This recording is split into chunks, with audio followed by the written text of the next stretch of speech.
We're just days away from the start of the 2025 NFL Draft, and we'll be there live for every single pick from Radio Row in Green Bay, Wisconsin. But we got to put out the final mock draft first. We're to the New England Patriots. Yes, I am a Jets fan. Yes, New England's draft class is one of my favorite after I got through this 7-round exercise in the entire league. Let's get into it. We start at 4. Will Campbell, guard out of LSU. I get it, but he's got little arms. I don't care. I don't care if he has to hire random people to unzip his zipper. I don't care. He's got elite feet. Great feet. Got great hands. And everybody talks about, well, he has short arms. He won't hold up in the NFL. Then why the hell do he hold up in the SEC? The SEC is the closest thing we have to the NFL. You will see higher level play at the SEC level than you will ever see in the UFL or anything like that. And Will Campbell held up as one of the best offensive linemen in the country for 3 years at LSU. I don't care about any of it. Now, I don't think he has the safest floor of that. All these people talk about, well, he can just kick into guard. As time has gone on, I'm less convinced of that because he plays really upright. Does have great feet, though, so I think he could be a serviceable guard, but I think his future is at tackle, short arms and all, and he goes right here at number 4 to New England. 38, I actually address guard because that offensive line needs Jesus. Tyler Booker, guard out of Alabama. He's a high-end pass blocker right now. I don't know that he's ever going to be the run blocker that you want him to be. He's big-bodied. He is very aggressive. He over-attacks in the run game over and over and over again. Where I think that's okay is that I'll have Campbell on the inside of him who can kind of protect him. I like Booker. And I feel like through the process, it's been basically said that I don't like him. I didn't like him at 10, which is where we were talking about him originally. Here at 38, I think he's a good value. This is not a great guard class.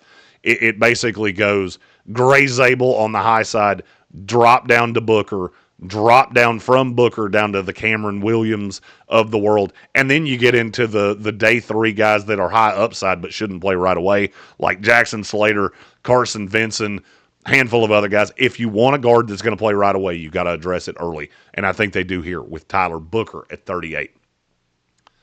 2 picks in the 3rd round, Kyle Williams, wide receiver out of Washington State. New England has been hot on him the entire process, and a lot of other teams have too. He's got a good body frame. He looks smaller in person than he actually is. And I watched him at the Senior Bowl. He was open a lot. I did not think he was super straight line fast. Then he went to the combine and ran fast. That took every aversion I had away. He was one of the biggest winners of the combine for me. He is fun to watch, and he is a technician running out of the slot, but I think he can play on the outside as well. That gives another weapon to Drake May. At 77, they've been really hot on this guy, and I couldn't figure out why until I realized that Marcus Jones is about to get paid in a year. Jacob Parrish, slot corner out of Kansas State. He's a Mike Vrabel type of guy, really willing to come up and help against the run, even though he is a smaller guy and really sticky in coverage. He is slot exclusive, but I do think he will be a really good corner in the NFL. Day 3 selection for the New England Patriots, R.J. Harvey, running back out of UCF. Great leg drive. You'll see his social media team has done a great job through this process of keeping him front of mind awareness. I believe he and DJ Giddens are going to go really close to each other. I considered Giddens here, and if I had it to do over again, I might have gone Giddens because I like them both. I just like them for completely different reasons. Harvey's got a lot of pop, and I like the idea of pairing him with Ramondre Stevenson as kind of a thunder and lightning pairing out of the backfield. At 144, Savion Jones, edge rusher out of LSU. He's going to play 5 tech. I think he can be a really good pass rusher. The question is he going to hold up against the run? I like the idea of pairing him with Barmore and all of the different pieces that New England currently has on the defensive line. Keon White, and make him a rotational piece where he is really, in the beginning, he is really more situational, even though he's going to play with his hand down. Cody Lindenberg, linebacker out of Minnesota, here in the 5th round at 171. Linebacker is weird in that I don't think it's very deep, but in the right situation, I think there are guys that can really fit into specific schemes. I've liked Lindenberg as a 3-4 inside linebacker throughout this entire process. I don't know that I've heard anybody else say that, but I like his fit for New England right here at the end of 5. And then 2 late round flyers. Anytime we do full 7-round mock drafts, I always say that the 7th rounders, you tend to get the higher end guys that start calling teams saying, don't draft me in the 7th. So you get some kind of weird names, but these are guys that they've had in for visits or they have been attached to. At 220, Easton Kilty, offensive tackle from Kansas State.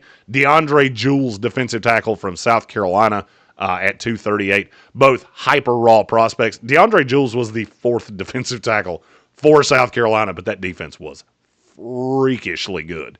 Both would be long-term prospects, practice squad guys to start with. Might not be their 7th-round picks, but I always try to throw out names just to be familiar with. I'm not going to lie, I did not have draftable grades on either one of them, but New England has been on them during the process. New England Patriot fans, how do you feel about this mock draft if it went that way for New England? Would you be happy with this? Would you be upset with it? Are there players you'd like to just talk about their fit with New England?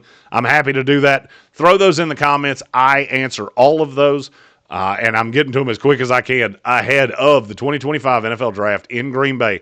We are live for every pick. So the schedule for that week, we're doing live ESPN radio shows, noon, Thursday and Friday. Everything, all draft, all the time.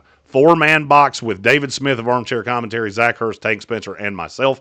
Then Radio Row, Thursday and Friday nights for every pick, live on site in Titletown, Lambeau Field, Green Bay, Wisconsin. And then Saturday, it's an all-day extravaganza. We're talking about your teams. We're talking about your players. We're talking about those day 3 prospects that make all the difference in the NFL. I'm at ESPN Draft Nerd Jeremy Green. You can find me there on Twitter. You can also find me and the draft guide at NFLdraft.net. That will be out on Tuesday night. I don't know exactly what time, but it will be out. My top 100 scouting profiles and all of the players that I had either draftable grades or undrafted free agent grades on. There are little blurbs about all of those guys, plus all the mock drafts, plus all the team needs, plus everything you need as your viewing guide for the 2025 NFL Draft.